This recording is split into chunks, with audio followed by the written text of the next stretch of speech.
Jai, Shri Mayapur Navadvip Dham ki Jai, Shri Jagannath Puri Dham ki Jai, Jagannath Swami Baladev Subhadra ki Jai, Shri Shri Gaura-nityānanda ki Jai, Shri Shri Radha Govinda ki Jai, Gaur Premanandi, Haribol, Tulsi Maharani ki Jai, Ganga Mai ki Jai, Jamuna Mai ki Jai, Jalangi Mai ki Jai, Gaur Premanandi, Haribol. All glories to the assembled devotees. All glories to the assembled devotees.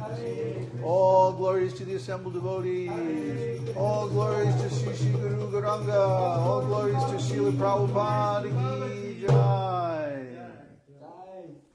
Namam Vishnu Padaya Krishna Prasthaya Buddhalesh Mani Bhaktivedanta Swami Shamane. Namaste Saraswati Devi Gauravani Pacharani Nivishesha Shnivadi Pastachi Deshatarni.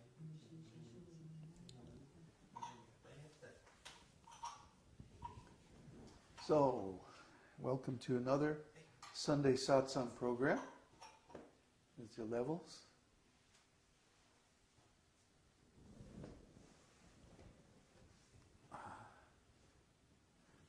Now, it's very interesting that in this whole kirtan, you get the levels? Everything we've been chanting is the name of a person. Huh? The first thing we chant is the Prabhupada Pranam, Nama Om Vishnu Padaya. This is all Prabhupada's name. Vishnu Padaya, Krishna Prishtaya. Huh? Om Vishnu Pad, Paramahamsa Parivrajaka Ācārya Asatara Sata Shri Srimad, His Divine Grace A.C. Bhaktivedanta Goswami Maharaj.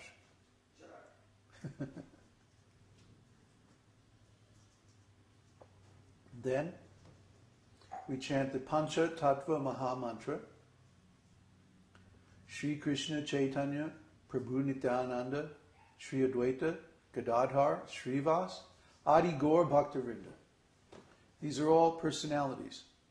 Lord Kṛṣṇa-caitanya Mahāprabhu came 500 years ago in Bengal, accompanied by his expansion, Lord Nityananda, his incarnation, Lord Advaita, his energy, Gadādhara Prabhu, and his devotee, Śrīvāsādi-gaura-bhakta-vṛnda.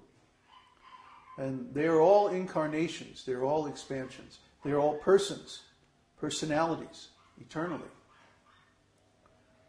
And then we chant the Mahā-mantra, Hare Krishna, Krishna Krishna, Hare Hare, Hare Ram, Ram Ram, Hare Hare.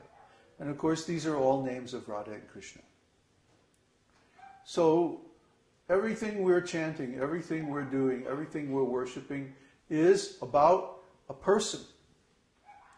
And we also teach our students and disciples that the spirit soul is an eternal person.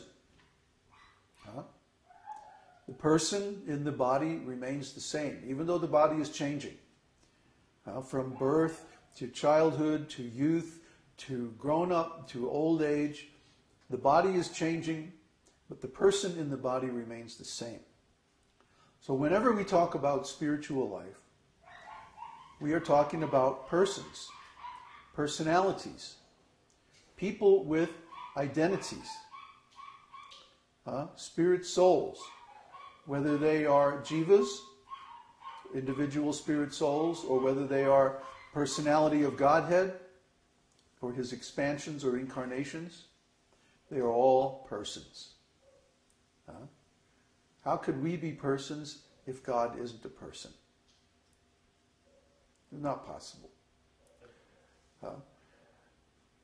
So today we're talking about śrī-advaita. He's the third member of the Pañca-tattva. Pañca-tattva means 5 truths. So when we chant the Pañca-tattva Mahā-mantra, śrī-kṛṣṇa-caitanya, prabhu-nityānanda, śrī-advaita, gadādhara, śrīvāsādi-gaura-bhakta-vṛnda. Then śrī-advaita is the third member of the Pañca-tattva. Lord Chaitanya appeared in 5 features. Pañca-tattva, 5 truths. 5 ontological personalities.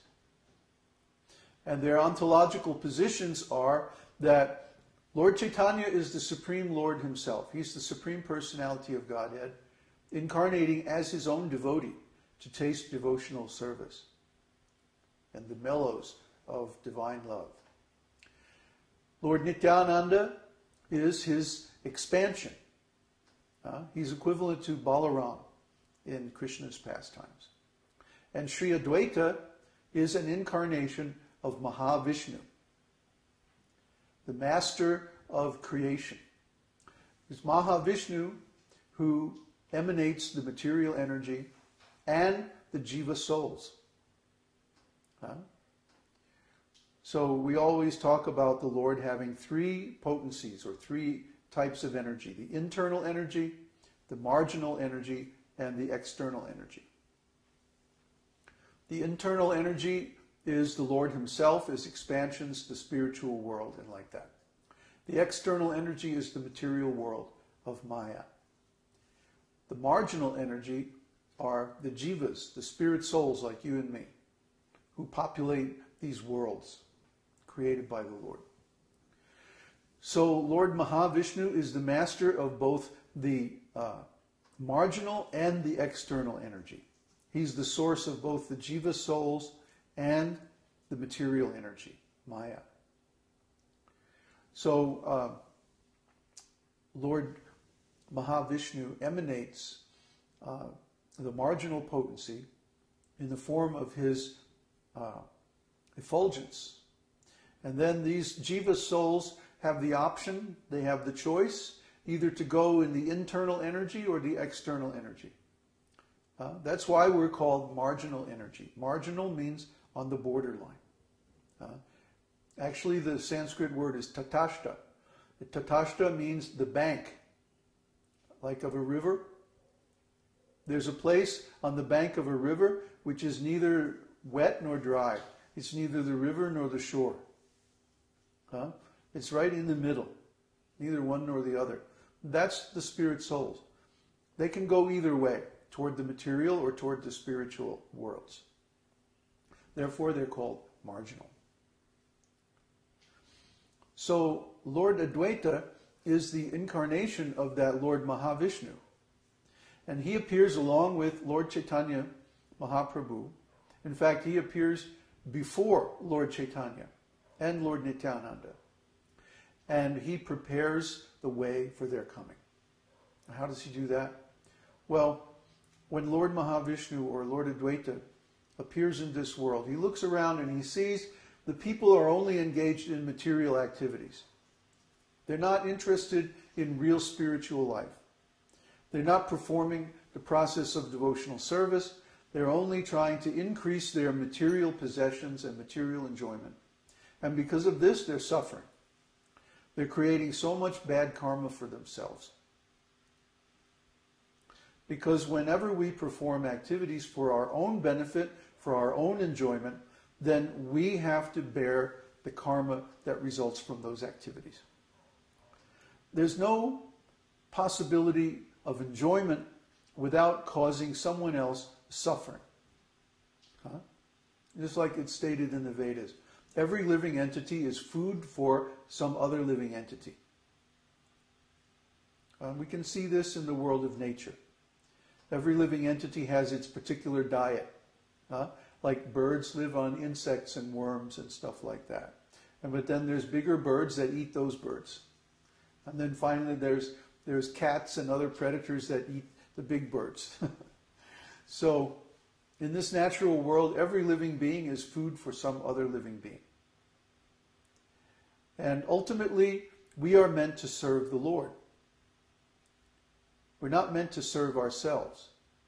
So every time that we stop somebody else's enjoyment, or stop somebody else's activities, or stop somebody else's ownership of a particular object in order to take it for ourselves and enjoy it, then we incur karma.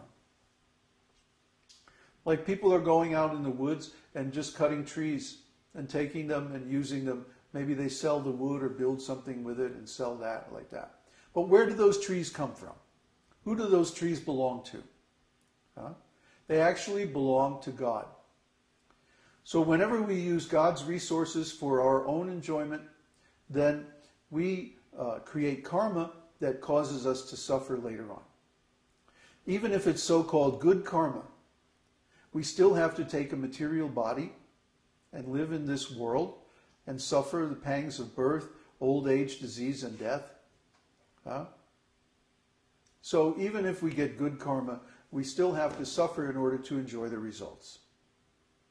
Even if someone is born in a good family with a beautiful body and has intelligence and talent and wealth and so many resources, they still have to suffer because of the fact of having a material body. So our path is to transcend this material body and realize our spiritual identity, go back